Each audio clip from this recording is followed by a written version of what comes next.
My brother called me last Tuesday. Left a voicemail, actually, because I didn't pick up. He said he'd been offered a position at a marketing firm downtown and wanted my advice on salary negotiation. He said, and I'll never forget this, "You've always been good at this stuff, sis." I figured you'd know what to say. I listened to that message 3 times. Not because I needed to hear it again, but because 12 years ago, that same man stood in our parents' living room, pointed at me, and said, "She's going to be a dropout and a burden for the rest of her life." Someone has to say it. My name is Maya Reeves. I'm 34 years old. I own a digital marketing agency that last year brought in just over $3 million in revenue. I have 11 full-time employees, a corner office with floor-to-ceiling windows, and a waiting list of clients who've been trying to get through our door for the better part of 2 years. And yes, 2 of those 11 employees share my last name. This is the story of how my family spent 20 years telling me I was nothing, and how I spent the last 5 years proving them completely, absolutely, devastatingly wrong. To understand what happened, you have to understand the Reeves family structure. And I use the word structure loosely because what we really had was a pecking order with a smile painted on top. My father, Gerald Reeves, was a mid-level bank manager for 30 years. He believed in 2 things: stability and appearances. A steady paycheck from someone else's company was the gold standard in his eyes. Risk was a 4-letter word. Creativity was something you tolerated in children until they were old enough to know better. My mother, Diane, was the family's social architect. She didn't work, not because she couldn't, but because managing the family's image was a full-time job she took extremely seriously. She orchestrated family dinners, holiday gatherings, and neighborhood opinions with the precision of a military general. Everything we did, everything we wore, everything we said in public had to reflect well on the Reeves name. Then there was my brother, Derek. 4 years older than me, football scholarship, business degree, conventional in every single way my father admired. Derek got the car at 16, the apartment deposit at 22, the loans quietly forgiven before 30. He had their full-throated pride, displayed like a trophy on every shelf in the house. And then there was me. I was the one who drew on the walls, who stayed up past midnight reading design blogs when I was 13, who spent my babysitting money on typography books instead of clothes. I didn't want a steady job at someone else's company.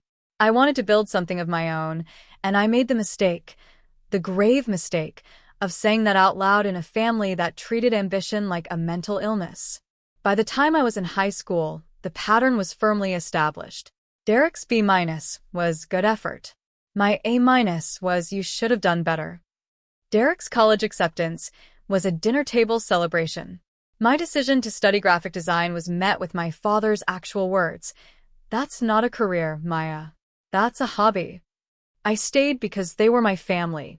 I stayed because I kept believing that if I just worked harder, got better results, proved a concept, they would see it. They would come around. I was young enough to still believe that love, in the end, would override pride. I was wrong. The incidents didn't happen all at once. They stacked, one on top of the other, like bricks in a wall. I didn't realize they were building around me until I couldn't breathe. The first one I can pinpoint clearly was my college graduation. I had graduated with honors, a 3.8 GPA in a highly competitive design program. I had already landed a freelance client, a small tech startup that was paying me more per project than most of my classmates were making at their first internships. My parents came to the ceremony. They sat in the bleachers. They took photos. And afterward, at the restaurant, my father raised his glass and said, "Here's to Derek's promotion." My brother had been made assistant manager at the insurance firm where he worked, which was wonderful, genuinely. But it was my graduation dinner. I sat there with my diploma in my lap and smiled and said nothing, while my mother leaned over and whispered, "Don't be sensitive, sweetheart." Derek's news just came at a good time. I was 22. I filed that one away. The second incident was 3 years later. I had been building my freelance business slowly, but steadily. I had a real client list, 6 regular accounts, some small, some medium-sized. I needed a loan to hire my first part-time assistant and upgrade my equipment. I went to my parents. I had a business plan. I had a projected revenue model. I had everything. My father looked at my documents for approximately 90 seconds and said, Maya, I'm not going to lend you money to chase a fantasy. If you were asking for help putting a down payment on a house, that's different. I don't even know what this is. My mother suggested I look into administrative assistant positions at a nice local company. Stable, she said, with benefits. I left their house, sat in my car for 20 minutes, and then drove to the bank and applied for a small business loan. I was approved for $8,000. I hired the assistant. I upgraded the equipment. Within 14 months, I had tripled my client list. I didn't tell them. The third incident happened at Christmas. I was 27. My business was growing. I had 4 contractors working under me, a proper LLC, and I had just signed my first contract with a regional retail chain, my biggest client to date. I mentioned it at dinner. Not bragging. Just sharing, the way a person does with family. Derek leaned back in his chair and said, Retail clients are tough. What happens when they drop you? My father nodded. It's not consistent income, Maya. One big client isn't a business. It's a lucky break. My mother changed the subject to Derek's new girlfriend. I drove home thinking, they will never see it. No matter what I show them, they will never see it. But even then, I didn't understand the depth of it. Not until the 4th incident. The one that changed everything. I was 30 years old. I had officially incorporated Reeves Creative Group. Yes, I used the family name, which in hindsight was either optimistic or ironic, depending on how you look at it. I had 8 clients, 3 full-time employees, and I had just been featured in a regional business magazine as one of 25 entrepreneurs to watch. I went home for Thanksgiving. I brought the magazine. Not because I needed validation, I told myself that. I told myself I was just sharing. My mother set it on the coffee table without opening it. My father glanced at the cover and said, Regional magazines will print anyone, Maya. They're looking for content. And then Derek, my brother, who at that point was still a mid-level manager at the same insurance firm, said the words I mentioned at the beginning. He leaned forward, pointed at me, and in front of my parents, my aunt, my 2 cousins, he said, She's going to be a dropout and a burden for the rest of her life. Someone has to say it. And my mother laughed. A short, uncomfortable laugh, and then said, Derek, don't be cruel. But she didn't disagree. She didn't defend me. She just redirected. I looked around that table. My aunt was looking at her plate. My father had picked up his fork. Derek was smirking, satisfied, like a man who had said the true thing no one else was brave enough to say.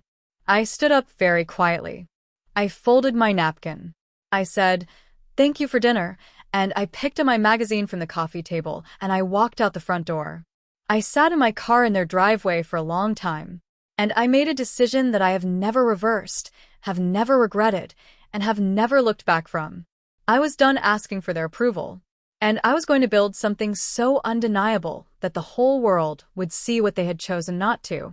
What they didn't know, what none of them knew, was that I had already been quietly, methodically building something much larger than they realized. 3 months before that Thanksgiving, I had been approached by a venture capital firm that had seen my regional magazine feature before it even hit newsstands. A partner named Clara Huang had emailed me directly, asking for a meeting. We had coffee. Then we had a longer meeting. Then I had spent 6 weeks revising my business plan with a focus on scalability. By the time I walked out of my parents' house that November night, I had a meeting scheduled for December 12th to discuss a seed investment of $250,000. I didn't tell my family. I didn't tell anyone in my family, not even my aunt who had always been somewhat kind to me. The Thanksgiving incident had clarified something I should have understood long before. Any information I gave them would be used not to celebrate me, but to diminish me, to poke holes in, to preemptively dismiss. So, I went silent. Completely silent. I spent the next 4 months as a ghost to my family. I didn't call. I didn't show up to Christmas. I sent a card politely. When my mother called in January, I let it go to voicemail. Maya, we haven't heard from you. This silent treatment is very childish. I did not call back. I was not giving them the silent treatment. I was protecting my energy. I was building. In December, I signed the investment agreement with Clara's firm. In January, I hired 2 senior strategists who had been eyeing an exit from a large agency downtown. In February, I moved into a real office space, 1,200 square feet in a good building, with my company name on the door in clean silver letters. I remember standing in that empty office on the first day, alone, the winter sun cutting through those big windows, and thinking, they said I would be a burden. I'd just signed a $250,000 investment agreement. I also, during this period, had one conversation I had not expected. My cousin, Brianna, Derek's age, always quietly sympathetic, called me in March. She had heard through the family grapevine that I'd gone off the grid and was worried. I trusted Brianna enough to tell her, briefly, that I was fine and focused on work. She said, "Good. Because I want to tell you something. Derek lost his job in February. Don't say anything. But your parents have been covering his rent." I said nothing. I felt nothing petty about it. But I filed it away. Because what Brianna had given me was not ammunition. It was confirmation. My family had a pattern. Derek was struggling, which meant they would soon be looking for something, or someone, to shore up their story. And I knew, with absolute clarity, that when I was too visible to ignore, they would come knocking. I just needed to be ready. The article came out in September. A national small business publication, not regional, national, ran a profile on Reeves Creative Group. The headline was, "From Freelancer to Agency, How Maya Reeves Built a $1 million brand on Her Own Terms." They used a photo of me in my office, the silver letters on the door visible in the background. The piece quoted Clara, my lead investor. It quoted 2 of my clients. It quoted me at length discussing what it meant to take a risk on yourself when no one else would. I did not quote my family. I did not mention them at all. My phone started ringing within 48 hours. My mother called 4 times the first day. I let all 4 go to voicemail. Her messages escalated from curious, "Maya, honey, we saw the article, how exciting," to pointed, "I do hope you'll call us back. We're family," to, by the 4th message, something that showed her hand entirely, "Your father thinks there might be some opportunities for Derek here. We should talk." There it was. Not congratulations. Not an apology. An opening move. Derek himself called the following week. He had been between opportunities for 7 months by then and had clearly prepared what he wanted to say. He told me he was really proud of me, that he always believed in me, and that he had a lot of experience in account management that might really add value to my team. I listened to the entire voicemail. Then I put my phone down, looked out my window at the city, and thought very carefully about what I wanted to do. Here is what I did not do. I did not call him back that day. I did not call my parents back that day. I took 2 weeks. I spoke to my therapist. I spoke to Clara. I thought about what I actually wanted my life to look like. And then I called a meeting with my operations manager and told her we had 2 open positions coming up, a junior account coordinator and an office administrator. Standard postings, standard process, all applications through HR. The positions went live on our company website and 3 job boards. 3 weeks later, Derek Reeves submitted an application for the account coordinator role. He used his full name. He listed our family relationship nowhere on the application. My HR manager flagged it and came to me. She said, "This is your brother, right? How do you want to handle it?"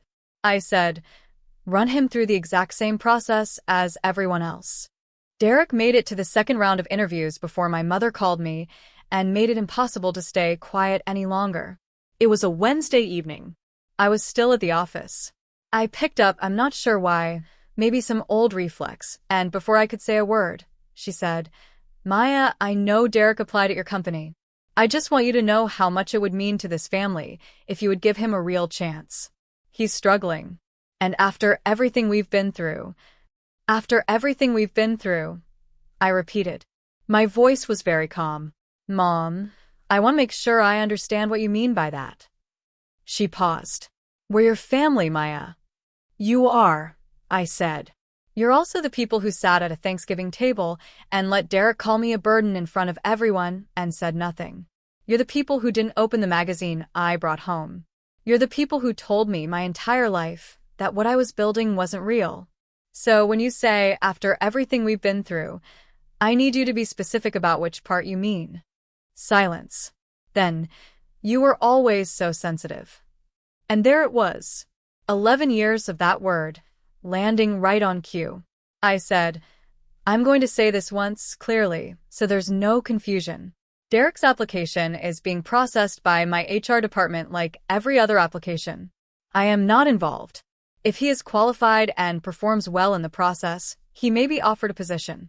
If he is not, he won't be. I will not hire him because he's my brother. And I will not refuse to hire him because he's my brother. Do you understand? She did not understand. Or she didn't want to. She said something about how I was punishing the family and that she had only ever wanted what was best for me.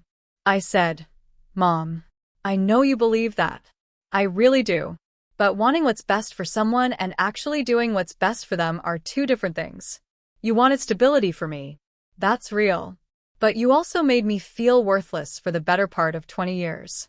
Both of those things are true. She started to cry. Real tears, I think. And the old Maya, the one who had sat at that Thanksgiving table with a diploma in her lap, would have immediately backed down. Would have said, I didn't mean it like that, I'm sorry. I didn't say that. I said, I love you. I do. But I am not the same person I was at that dinner table. And this company is mine. I built it without your help, without your belief, and sometimes despite your very vocal doubt. I need you to respect that. 3 weeks later, I called my father. That conversation was shorter and in some ways harder. My father was not a man who dealt in emotions. He dealt in facts. So I gave him facts.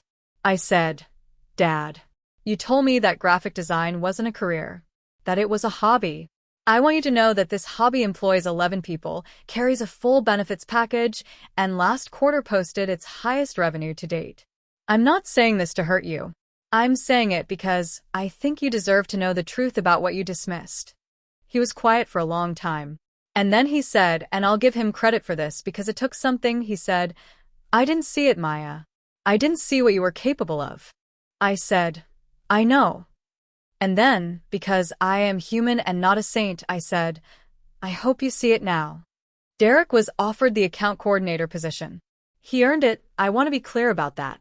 He performed well in the process, came in sharp on the final interview, and my hiring manager said he showed genuine aptitude for client relations.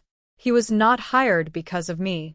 He was hired in spite of the complicated history, through a fair process. He has been with Reeves Creative Group for 2 years now. He is professional. He works hard. He has never, not once, pulled rank or mentioned our family in the office. Whatever else I feel about him, I respect that. My office administrator role was filled by someone unrelated to me. My mother did not apply, to be clear. But 3 months after Derek started, she called me and asked, very carefully, if there was anything she could help with. Even just part-time, she said. I'm good at organizing things, at managing people.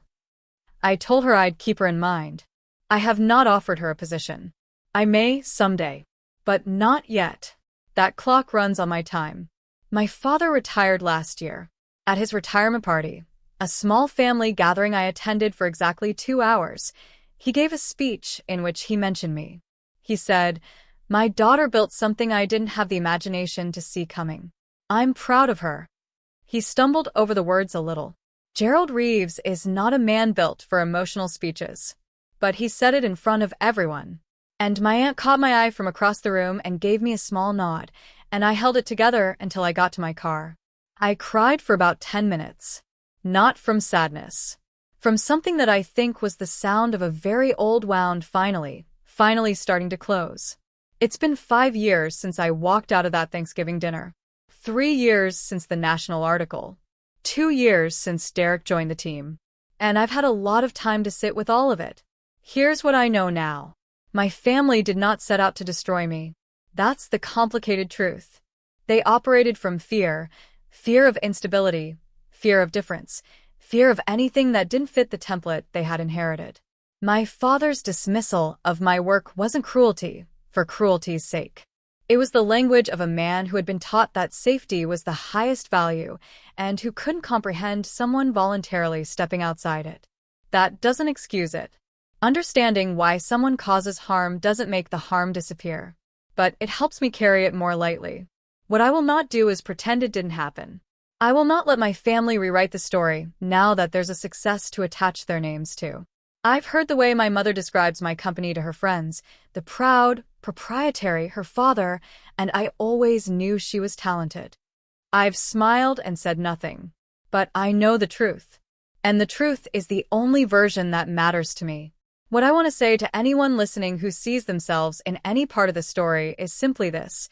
The people who cannot imagine your future do not get to define it. They are not oracles. They are not authorities. They are just people limited, afraid, often wrong, sometimes kind, and their inability to see your potential is information about them, not about you. I built Reeves Creative Group in the absence of their belief, and I am prouder of it for that. Not despite the doubt, but in some essential way because of it. Because every time I sat across from a new client, every time I signed a lease or hired a new person or renewed a contract, I knew exactly what it had cost. I knew whose voice I had refused to listen to. My brother left a voicemail asking for my advice. I'll call him back this week. Not because I need him to see my success. He works in my building. He sees it every day. I'll call him back because I am 34 years old, and I have a company I built from nothing, and I am not angry anymore. I'm just free. And that, in the end, is the only revenge worth having.